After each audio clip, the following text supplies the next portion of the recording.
rostini ayturing aka, nima bo'lgan o'rtalarda? Nasib bo'lsa men unga uylanmoqchiman agar.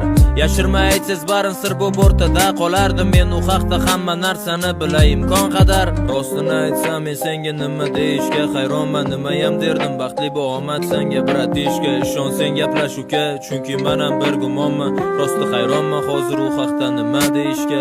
Balki u o'zgargandir hozir boshqacha qarashi. 1,5 yildan beri ko'rganim yo'q uni daji. Balki o'ylab ko'rarsan yana bir bor boshidan. Axir bu umr savdosi ukam, unaqa shoshilma. U yomon qiz emas u, ozgina ko'ngli bo'shlik qilib balki xiyonatlar qilib qo'yadi. To'g'ri tushunish kerak, axir u ham hali yoshda. Lekin o'sha yosh deganing bizdan ko'p narsa biladi. Tushunmadim bratan, nima demoqchisiz xos? Ukam xafa bo'lmasan so'rading, javob berdim. Uylanmoqchimisan, unga omadingni bersin bos. Uka hayot saniki, endi men nima ham derdim.